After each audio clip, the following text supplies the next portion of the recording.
বাহুবলী সিনেমায় দেখেছিলাম নায়িকা দেব সিনহার এন্ট্রি। তুমি ফেল করছো। জওয়ান সিনেমায় দেখেছিলাম নায়িকা নরমাডার এন্ট্রি। তুমিও ফেল। সবাই ফেল করলে পাস করছে কেডা? পরিমণি। আমি না, আমার আপনারা অনেকেই হয়তো জানেন না, এই বিশ্বের সবথেকে সেরা নায়িকার এন্ট্রি দিচ্ছে আমাদের পরিমণি তার সিনেমায়। চলেন সেটাই দেখা যাক। তাহলে চলো। ওকে আমাদের নায়ক সাহেব বাইক চালিয়ে আসছে এবং তিনজন রমণী বাম দিকে ডিগিবাম করে হাঁটছে। দুইজন আপু বাংলা ড্রেস পরলেও একজন কিন্তু ওয়েস্টার্ন পরছে। আপনারা দেখলেই বোঝা যায় আপনি উচ্চ শিক্ষিত। এইবার একটা সংঘর্ষ হবে। বলছিলাম ভাই, চাকাটা ঢুকানোর আর জায়গা পাইলেন না। ধাক্কা খেয়ে নায়িকা ঝুঁকে গেল আর তারপর উঠতে যেই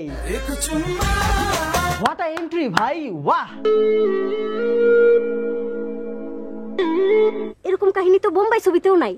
বাট এন্ট্রি কিন্তু এই জায়গাতেই শেষ না। নায়কের কাছ থেকে কিস পেয়ে আমাদের নায়িকার শরীরে এনার্জি কিলবিল করে ওঠে। তখনই তার মনে পড়ে যায় নিউটনের তৃতীয় সূত্র, প্রত্যেক ক্রিয়ার বিপরীত প্রতিক্রিয়া রয়েছে। ওয়েট, নায়িকার কোমর কালো হইলো কিভাবে? হাতে দেখি মাসেলও আছে। ও আচ্ছা, এটা স্টান্টম্যান।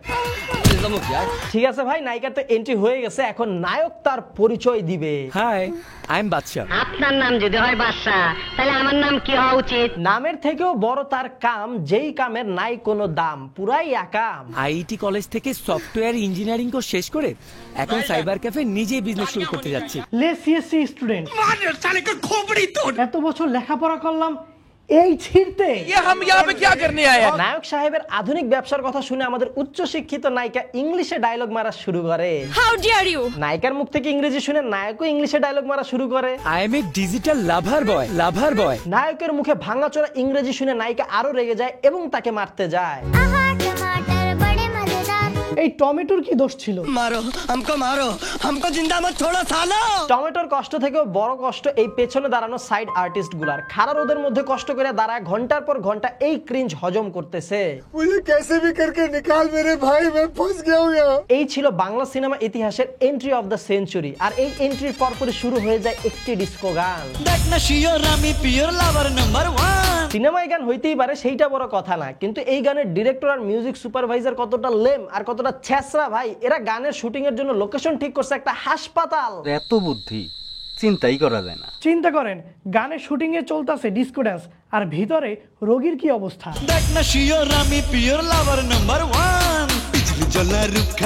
ওহো, আপনাদেরকে তো সিনেমাটার নামই বলতে ভুলে গেছি। কথা বলতেছিলাম বাংলা মাস্টারপিস লাভার নাম্বার 1 নিয়ে।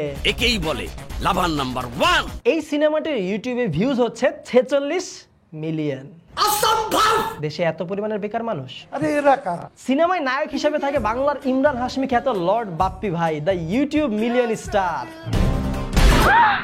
এই সিনেমায় উনি 24 ঘন্টায় হর্নি থাকেন এবং পোজ দিতেন দাঁতে দাঁত লাগিয়ে। এত ক্রিঞ্জ আর উইয়ার্ড কেন ভাই? নায়ক সাহেবের এত হর্নি হবার কারণ ছিল গাজর। এই সিনেমায় নায়ক কারণে অকারণে শুধু গাজর খাইতো।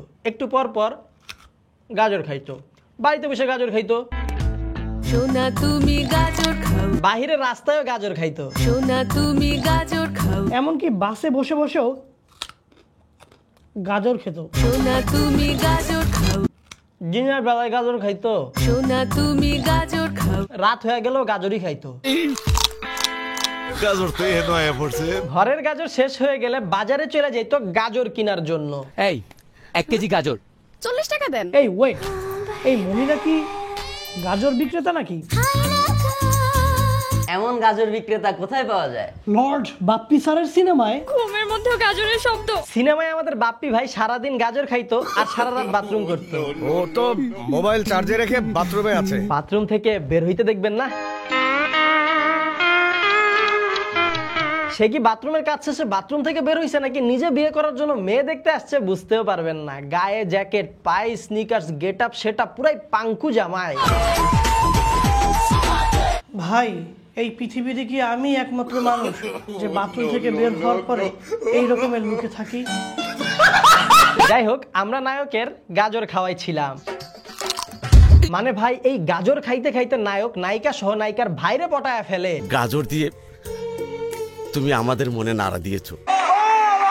বাজার থেকে একদম ফ্রেশ টাটকা গাজর নিয়ে আসলাম। আমরা কি পারবো কাউকে পটাতে? সোনা তুমি গাজর খাও। গাজরের শব্দ শুনে সবাই ভয় পেয়ে গেছে। এখন আমার কাছে মনে হইতেছে এই সিনেমার নাম লাভার নাম্বার 1 না দিয়ে গাজর নাম্বার 1 দিলে ভালো হইতো। ও খায় গাজর, আমাদের ভাঙে বুকের পাজর। নায়িকার ভাইয়ের কথা যেহেতু এসেছে সেহেতু তাকে নিয়ে তো কিছু বলাই লাগে। মূলত উনি হচ্ছেন একজন lecturer, English lecturer. Lecturer Nagar college in English. যেহেতু উনি ইংলিশের লেকচারার সেহেতু সিনেমায় তো ইংলিশেই ডায়লগ দিবে। What do you mean? উনি ইংলিশে ডায়লগ মারেন সেইটা কোনো সমস্যা না। সমস্যা হচ্ছে উনি ইংলিশের শিক্ষক কিন্তু ছাত্রছাত্রীদের ক্লাস নেন অর্থনীতির। এটাই সায়েন্স। সরি, অর্থতিনীর। সিনসিয়ার ভাবে লেকচার দেব। যদিও পরের সিনে ফ্রেম কাটে বানানটা ঠিক করা হয়, কিন্তু তারপরেও ভুল। শুধু কি সিনেমা বানালেই হবে? একটু তো কোন শব্দের কোন বানান হবে সেইটাও জানা লাগবে।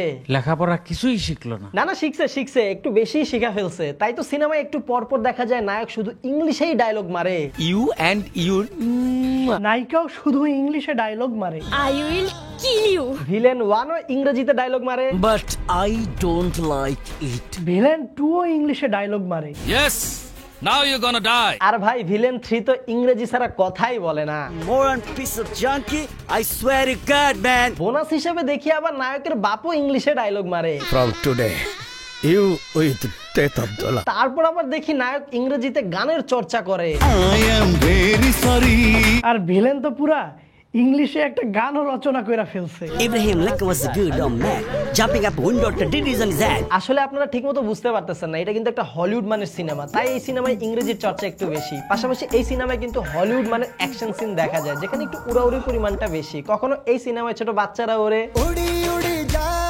কখনো সিনেমায় ভিলেন উড়ে, আবার কখনো এই সিনেমায় নায়ক নিজেই উড়ে যায়। পুরাই উড়াধুরা একটা সিনেমা, বলতে পারেন সুপারম্যানের বাংলা প্যারোডি। এইটা তো ভাই কিছুই না, সিনেমায় নায়কের দাও স্টান্ট গুলা ছিল পুরো চোখ ধাঁধানো। যেমন বাইক থেকে নামার স্টান্টটা দেখেন,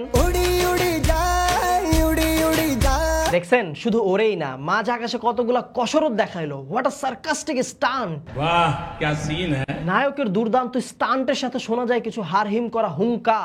এই দেলোয়ার, পরিচয় দেওয়ার সময় নাই, তোদের বড় ভাইদের জিগা দেলোয়ার কিরা। প্রথমে আমি ভাবছিলাম শুধুমাত্র এই সিনেমায় নায়িকার গ্র্যান্ড এন্ট্রিটা নিয়ে একটা ভিডিও বানাবো, যেই এন্ট্রিটা একটা অস্কার ডিজার্ভ করে পেছন দিয়ে।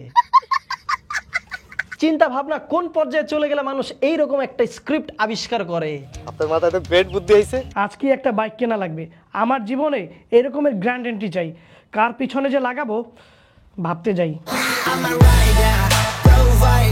ভিডিওটা আমি আর বড় করব না, কারণ এই সিনেমা নিয়ে যদি আমি চুরচেরা বিশ্লেষণ করি তাহলে এই ভিডিওটা 1 ঘন্টার বেশি হয়ে যাবে। আমি চাই না আপনারা একদিনে এত পরিমাণের ক্রিঞ্জ হজম করেন, পরে আবার মাথা আওলায়া যাবে। আমি তোমাকে আমার দেহ দান করব। হ্যাঁ ভাই, ফেসবুকে ভাইরাল হওয়া এই বিখ্যাত ক্লিপের এইটাই সেই লেজেন্ডারি সিনেমা। Oh my God. So guys, that's all today. আশা করি ভিডিও আপনাদের কাছে ভালো লেগেছে। ভিডিও যদি আপনাদের কাছে বেশি ভালো লাগে তাহলে আপনাদের মন থেকে, আপনাদের ভালোবাসা থেকে এই ভিডিওতে লাইক, কমেন্ট, শেয়ার করে দিন। আমাদের প্রথমবার দেখে থাকলে এখনই চ্যানেলটা সাবস্ক্রাইব করুন। আর শুধুমাত্র সাবস্ক্রাইব করলে হবে না, সাথে কিন্তু অবশ্যই পাশের ঘন্টাটাও বাজিয়ে দিবেন। ভিডিওটা এখানেই শেষ করছি। দেখা হবে আপনার সাথে পরবর্তী ভিডিওতে। Till end stay well, stay awesome, by.